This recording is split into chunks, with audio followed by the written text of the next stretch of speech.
Hi everybody, welcome.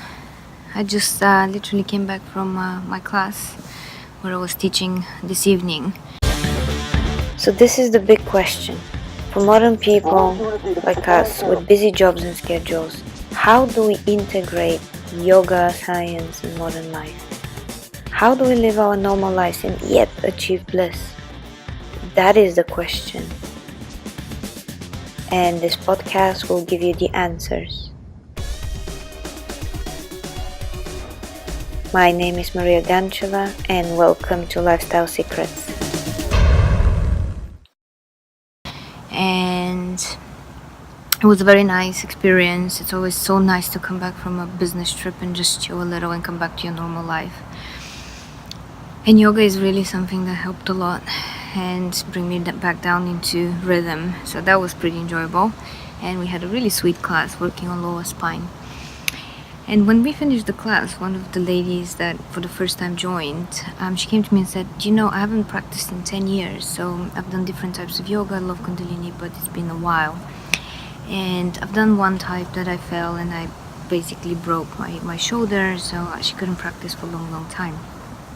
And I could see when we were doing the yoga that she really tries very hard, but then she gets really annoyed with her body that it's not allowing her to execute like the asana into its fullest. It's like this real effort of why is it my body not going as much as I wanted to. I feel tired and I feel this and I feel this. And this happens to a lot of people because it is the reason why a lot of people don't continue with yoga, or it is the reason why they feel so annoyed with themselves, and it prevents you from actually going deeper and experiencing. Because I think it's important to understand what is yoga really.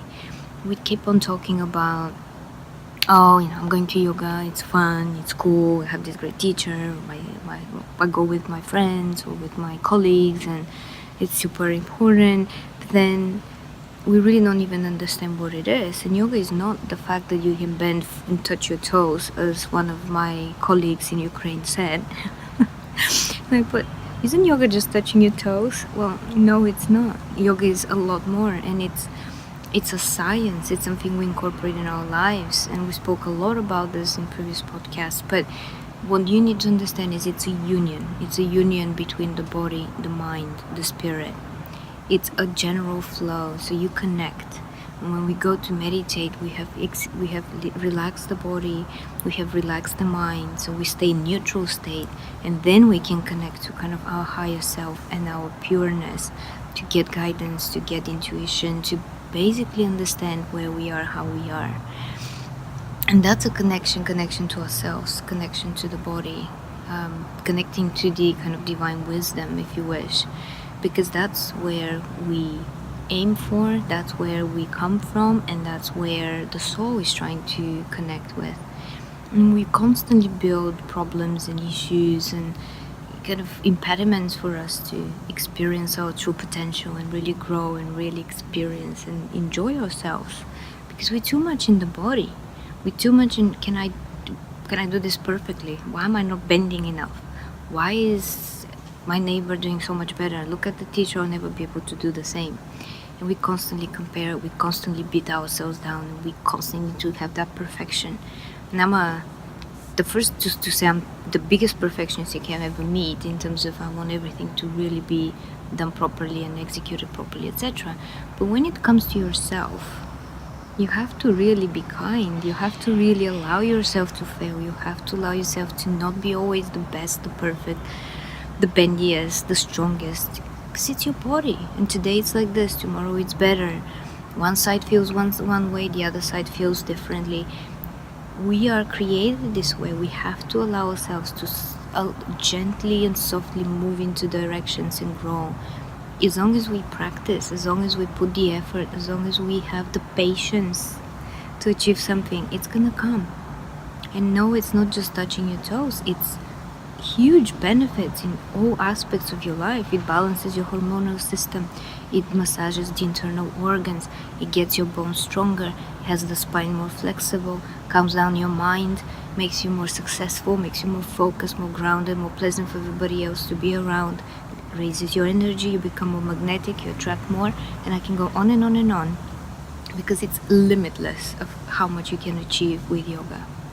But you need to be patient, you need to be quiet enough in yourself so that you can get that state of neutral mind, of pureness, of bliss, of peace. And then you experience it. Don't force yourself into things that probably are not for you. Don't break your shoulder because you really want to be hip. And I think she was hanging off one of these air yogas and she basically fell off the ropes. I mean, and that's because she's perfectionist, and that's because she really tries very hard to be just perfect. You don't want to break your neck.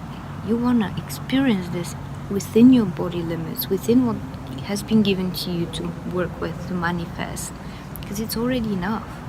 What we need to do is develop it, nourish it, have it in the right direction, so then with the practice we ease into it. So you'll notice, like, for example, why we keep saying practice is because we build up the habit, we also build up the consistency in the body, and we're built up on discipline. It's how we function.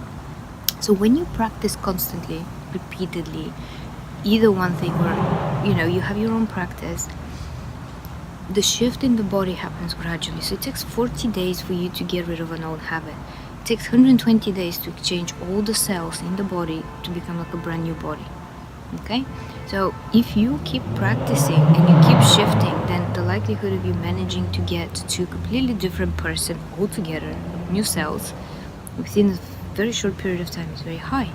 So if you can do this, if you can cleanse the body, raise the vibration, clean the mind, and within a matter of several weeks you are gonna have a completely different state, you will change your life. You will see what it actually means to be in unity, to be in yoga with yourself. Marriage is a yoga. It's a unity between a man and a woman, and it's a constant practice. I mean, I don't know if marriage is actually easy. It's constantly, you have to give and take, you have to find the balance, you have to find the neutral space. It's the same with yourself. It's your mind is in duality. It constantly gives and takes. He loves me not. He's gonna call me, he's not calling me. I look good, I don't look good. Does he like me? It's constantly thinking something. It's constant conflict. So if we don't learn how to stop it and how to shift that mindset and how to find that neutral balance, we're never going to be able to reach that state of peace, of bliss. So we have so many yoga practices on our website. People come and people practice, and those who know, they do it for 40 days plus, and they really go for it because they know they can exchange that energy. They know they can reach something. You can do it. It's not just touching your toes. It's not how much you bend. It's how much awareness and consciousness and dedication you put to this. It can be even 5 minutes. Nobody's talking about doing an hour and a half every single day. I mean, I had Guru Ratana here staying with me for a couple of weeks. She does her sadhana for 3 hours every day. I understand we don't have that time. I don't have that time. If you have a normal life, if you're busy, you don't have the time. Yes, I know that. But what we have tried to do for you is create short videos, short practices that get every essential element in it so that you can do it even if you stretch for time. So there is no excuse. There is only your head in your ego basically trying to convince you that now is not a good time, tomorrow will be better, I don't have time, I have to do something else, etc. There is no excuse. Just go for it, even 5 minutes. Just sit on the mat before you go to work, readjust yourself, warm up the spine a bit, meditate for a bit, because that will get you in a completely different flow and your day will just flow differently. People will act differently around you. Your environment at work will be different. Things that you do will come differently. You'll notice that. If you have balanced yourself before you left the house, instead of reaching for coffee, for cigarette, for whatever you take in the morning, and getting cramped in a train or whatever you take to go to work, or stuck in traffic, and then you go to work and it's crazy busy, and by the time the day is over, all your hormonal system is up and down and you go crazy. And then you go, I need yoga to chill. And then you go and you start saying, oh, but I can't bend enough. You stress yourself even more, and And just sitting there thinking, what are these people doing? Like, why are you not relaxing? Why are you not finding that balance? Well, very simple, because you're not thinking about that. You're actually thinking too much. So I invite you to be gentle to yourselves.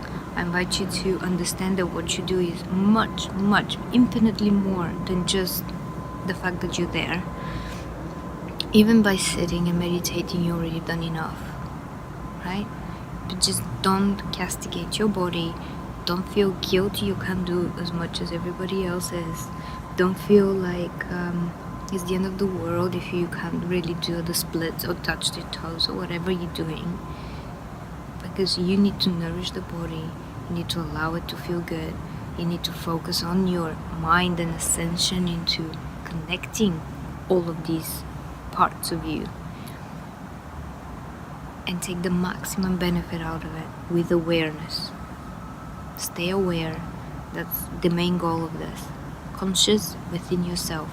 You're looking and listening within yourself, not around you, not your neighbor, not so much the teacher. It's your own inner voice, your own teacher, and your own guidance that you will receive. Satnam, enjoy your evening, and I'll see you tomorrow.